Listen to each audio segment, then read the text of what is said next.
अ, जैसा कि मेरा इंट्रोडक्शन में उन्होंने कहा कि मैंने भूमिका निभाई है वेब डेव टेक्नोलॉजी में, बट मैं अपने आप को सफल नहीं मानता उस चीज़ में, क्योंकि उस हद तक हम लोग नहीं पहुंच पाए हमारी जर्नी में।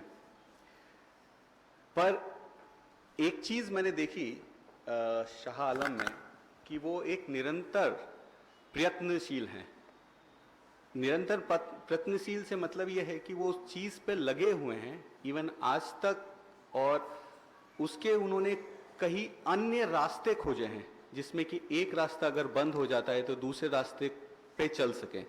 तो इसलिए मैं शाह आलम जी का बहुत बहुत सम्मान करता हूँ इस चीज़ में कि उन्होंने इस वेब डेव टेक्नोलॉजी को इस ऊंचाई तक पहुंचाया है और उन्होंने जो सीखा है इस जर्नी में। बिकॉज देखिए, अभी सर ने जैसा कहा कि सारे स्टार्टअप की जर्नी अलग अलग है, तो शायद एक वाक्य या एक सॉल्यूशन किसी भी चीज़ को ये नहीं कहेगा कि इसको आप अंत तक पहुंच जाएंगे, पर इसमें हैंड होल्डिंग और जो लोगों का सपोर्ट है वो बहुत ज़्यादा ज़रूरत है।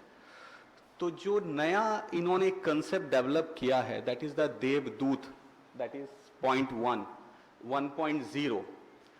तो अगर हम कहेंगे देवदूत का अर्थ क्या है, देवदूत अगर सिंपल मायने में सीधे शब्दों में कहा जाए कि जो आपकी को लेकर साथ चलकर आपकी जो इच्छा है उसको पूर्ण कर सके, ये मेरा मानना है।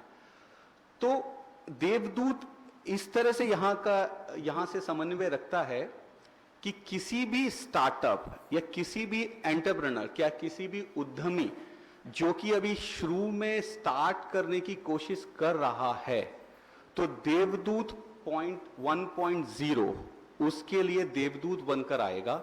और जिस तरह की भी, जिस प्रकार की भी उसे दिक्कत होगी, इसमें जैसे उन्होंने लिख रखा है कि स्टूडेंट्स, स्टार्टअप एंटरप्रेन्योर और एमएसएमई, किसी भी संस्था, किसी भी तरह का, किसी भी प्रकार का यदि वो व्यक्ति है और किसी भी तरह का वो उद्यम को आगे बढ़ाना चाहता है, तो उसमें वो सहायता करेंगे और उसका मार्गदर्शन करेंगे। जैसा कि सर ने अभी कहा कि इंक्यूबेटर, यस, हम इंक्यूबेटर्स हैं, बट हर कोई हमको इतनी इजीली अप्रोच नहीं कर पाता।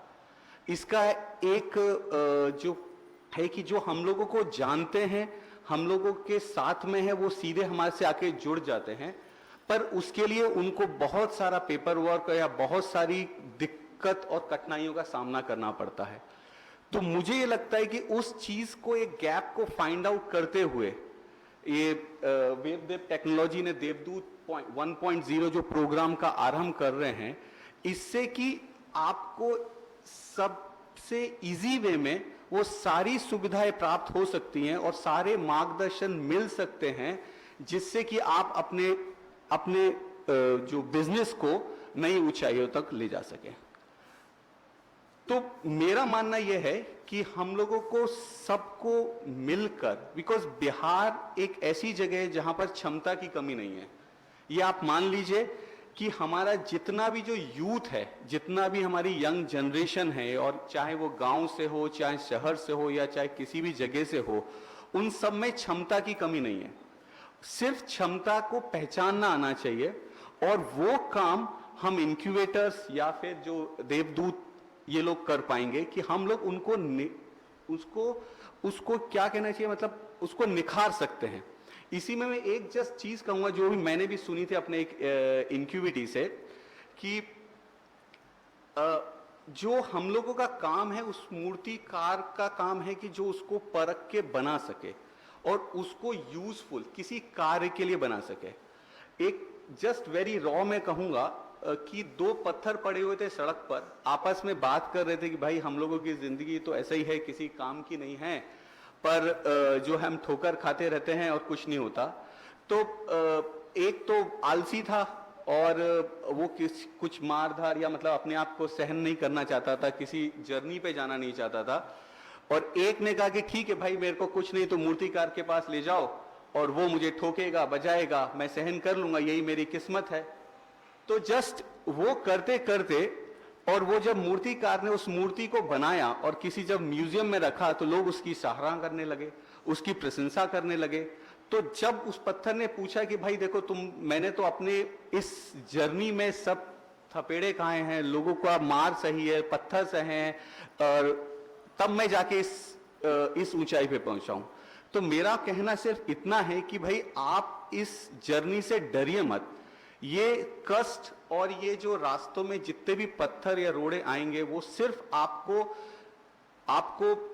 स्ट्रांग बनाने के लिए हैं, आपको सामना करने के लिए हैं दिक्कतों से, और उसको उभारने के लिए हैं। पर जब अल्टीमेट गोल आप देखेंगे वो आपको बहुत ही सुख में और सब चीजों के साथ होगा।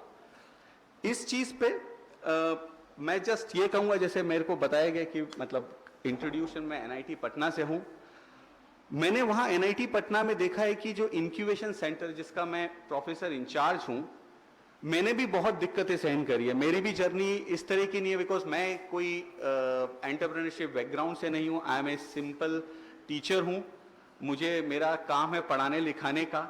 बट जब मुझे ये काम दिया गया कि भाई आप इस एंटरप्रेन्योरशिप को चलाइए, स्टार्टअप में सीखिए, करिए, तो मैंने भी अपने आप सीखा कि भाई क्या चीज होती है। तो सबसे पहला चीज, अगर कोई भी दिमाग में आपके आइडिया आता है, जैसे सर ने कहा कि एक टूथ ब्रश का बहुत ही अच्छा एग्जाम्पल दिया कि सब कितने तरह के ब्रश हो सकते हैं या कितने तरह की चीजें हो सकती है, पर सबका जो कारण है वो अलग अलग है।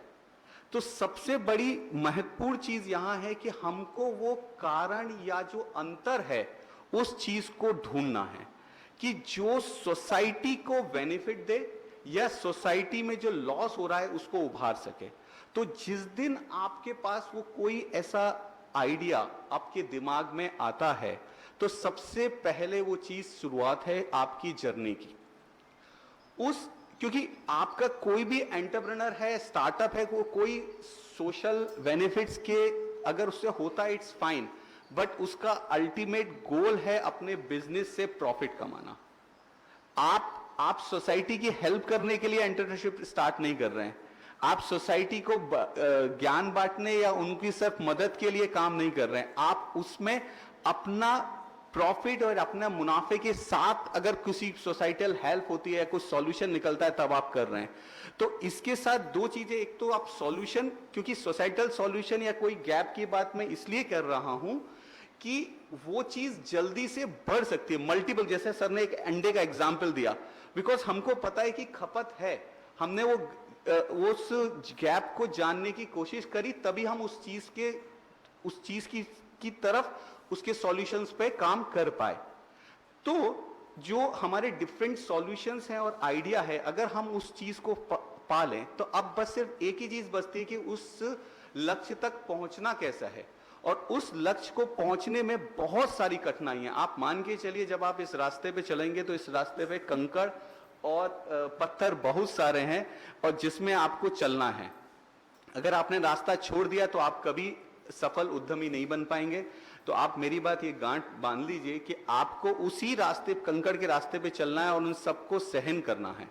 और सहन करना इस तरह से कि आगे वाले जो आपका रास्ता स्मूथ हो सके और जो आपके पीछे आ रहे हैं वो भी आपको फॉलो कर सके।